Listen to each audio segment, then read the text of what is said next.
आज हम एक डेटा साइंटिस्ट के टूल बॉक्स के एक इम्पॉर्टेंट आइटम का इंट्रोडक्शन लेंगे which is data wrangling. Data wrangling is about transforming data from raw form to a form which helps analysis. We can say that data is now in analyzable form. अभी तक हम देख ही चुके हैं कि supervised learning के कुछ algorithms होते हैं, कुछ अनसुपरवाइज्ड लर्निंग के होते हैं. सुपरवाइज्ड लर्निंग में हमारे पास लेबल्स मौजूद होते हैं, अनसुपरवाइज्ड में मौजूद नहीं होते. और डायमेंशनैलिटी रिडक्शन जो है, it can actually speed up our whole learning process. इन सब के अंदर हमने डेटा सेट्स को इस्तेमाल किया हुआ है. आज हम जो देखेंगे वो यही है कि अगर डेटा अनस्ट्रक्चर्ड फॉर्म में हो तो हम किस तरह से उस डेटा को कोई एक नई फॉर्म दे सकते हैं ताकि उससे आगे कुछ एनालिसिस परफॉर्म किया जा सके.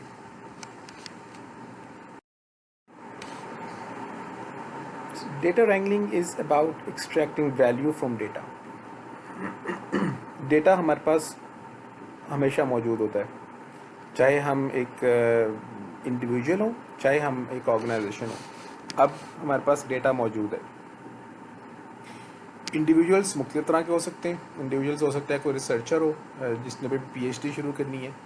एक नया पीएचडी स्टूडेंट इस तरह के सिनेरियो में आ जाता है कि उसके पास लॉट ऑफ रिसर्च पेपर्स होते हैं जो उसने पढ़ने होते हैं. ये जो वैल्यू एक्सट्रैक्ट करनी है from data, in case of a PhD student, वो रिसर्चर जिसने बहुत सारे पेपर्स पढ़ने, वो जो वैल्यू होती है वो by answering a few questions extract की जा सकती है. मिसाल के तौर पे एक रिसर्चर के लिए क्वेश्चन इस तरह के हो सकते हैं: विच areas of research should be explored for PhD. अब मुझे पीएचडी शुरू करनी है तो मुझे पहले पता होना चाहिए कि मैं किस डोमेन में पीएचडी करूँगा और उस डोमेन में फिर कौन कौन से एरियाज़ में रिसर्च हो चुकी है और उनमें से किस को फर्दर एक्सप्लोर करना चाहिए in order to work for PhD, और which areas have potential future work, which areas have actually saturated to an extent कि उसमें शायद कंट्रीब्यूशन बहुत आसान ना हो, which areas are emerging research areas के शायद इनमें फंडिंग की अपॉर्चुनिटीज़ होंगी या इनमें कंट्रीब्यूशन की अपॉर्चुनिटीज़ ज़्यादा होंगी. तो इस तरह के क्वेश्चंस का अगर हम आंसर निकाल रहे हैं from raw data, unstructured textual data, जो कि क्या है, रिसर्च पेपर्स हैं, तो इसका मतलब हम डेटा रैंगलिंग कर रहे हैं. अब वो जो रिसर्च पेपर्स हैं उसमें से कुछ हिस्सा तो जो हम कह सकते हैं सेमी स्ट्रक्चर्ड टाइप की चीज़ है कि जिसमें ऑथर का नाम मिल जाएगा, हमें टाइटल मिल जाएगा, कीवर्ड्स मिल जाएंगे, लेकिन बाकी सारा जो है ना वो तो अनस्ट्रक्चर्ड टेक्स्ट ही पड़ा हुआ है.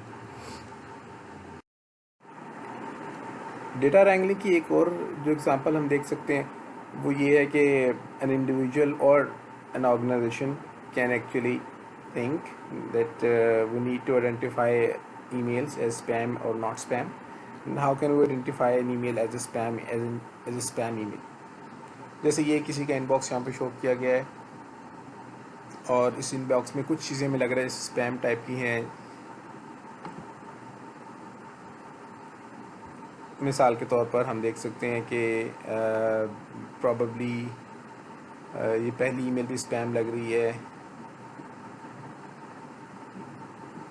फोर्थ ईमेल भी शायद स्पैम लग रही है. अभी हमारे पास है क्या, डेटा क्या है यहाँ पे, ईमेल टाइटल्स हैं थोड़े से और कुछ पहला जुमला कह रहे हैं आप ईमेल का या कुछ वर्ड्स हैं ईमेल के. इस तरह के डेटा से अब हम ये निकालना चाहें कि जी ईमेल स्पैम है या नहीं, उसके लिए हमें कुछ ना कुछ, या चलिए थोड़ा सा एडिशनल डेटा भी आ जाए, वो डेटा इस तरह का आ जाए कि जी ईमेल का कंटेंट हमें मिल जाए, तो ये भी अनस्ट्रक्चर्ड किस्म की चीज़ आ जाएगी. अब इसमें से हमें निकालना है कि ईमेल स्पैम है या नहीं. दिस इज़ अगेन, बहुत सारी ऑर्गेनाइजेशंस आज के दौर में अपने कस्टमर्स से रिलेटेड डेटा अपने पास रखती हैं और उस डेटा को अब वो अपने पास रखती तो जा रही हैं. अब उसमें से वैल्यू एक्सट्रैक्ट करने का मतलब है they would also like to have answers of question similar to the following.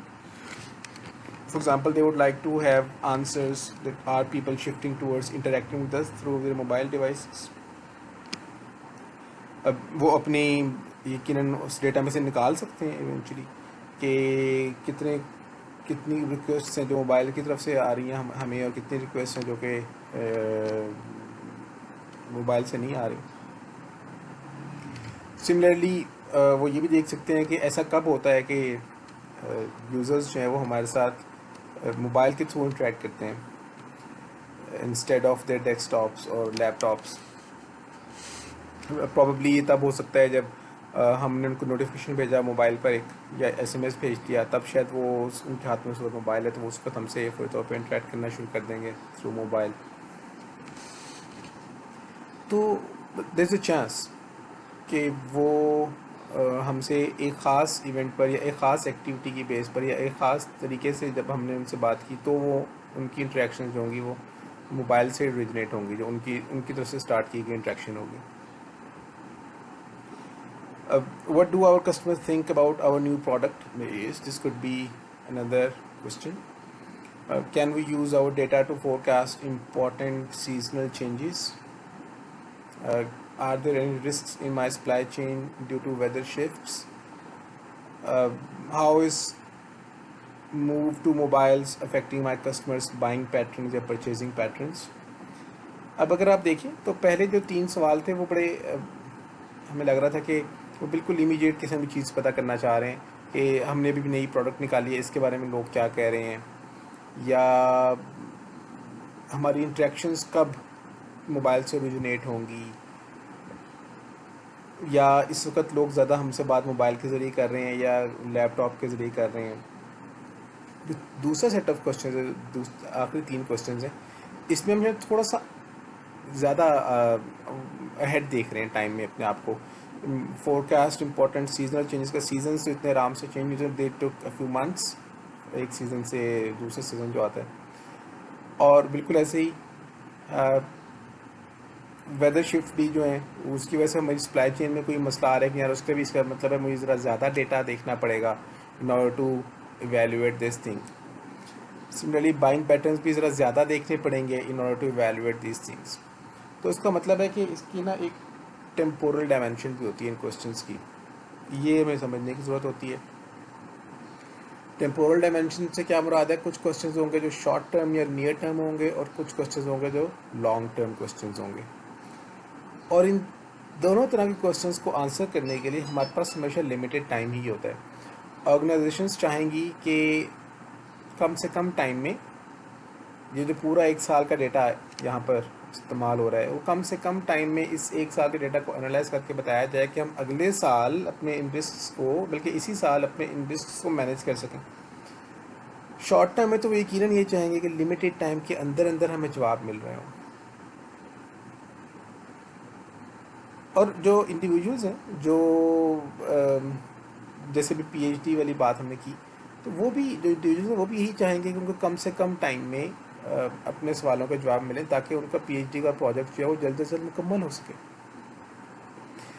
ये तो ऑर्गेनाइजेशनल एंड हमने देख लिया, जिस जिस पर्सन को या सेट ऑफ पीपल को ये ऑर्गेनाइजेशन हायर करेगी in order to answer these questions, जो कि डेटा साइंटिस्ट हो सकता है,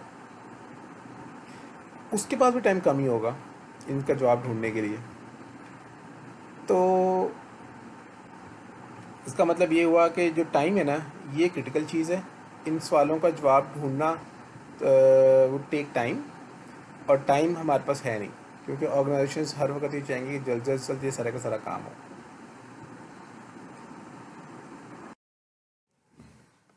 हमें ये तो पता है कि हमें अपने डेटा से क्या चाहिए, हमें अपने डेटा से इन सवालों के जवाब चाहिए। हमें ये भी पता है कि ये जवाब किस तरह से आएंगे। ये जवाब डेटा को स्टडी करने से, डेटा को अंडरस्टैंड करने से आएंगे। लेकिन हम किस तरह से कम टाइम में ये सारा कुछ कर सकते हैं, ये हमें ये चीज़ समझने के लिए हमें डेटा रैंगलिंग की एक्टिविटीज़ देखनी पड़ती हैं। डेटा रैंगलिंग की एक्टिविटीज़ हमें टाइम इफ़ेक्टिव मैनर में, यानी शॉर्टर टाइम में डेटा की अंडरस्टैंडिंग बढ़ाने में मदद देती हैं, और वो हमें पता चल सकता है कि किस केस में हम किस तरह की रैंगलिंग एक्टिविटी करेंगे तो हमें कम टाइम में ज़्यादा फ़ायदा हो जाएगा या हमारी अंडरस्टैंडिंग बेहतर हो जाएगी। So this is what data wrangling is all about. Let's go through a few examples before we formally see what are the activities involved in data wrangling.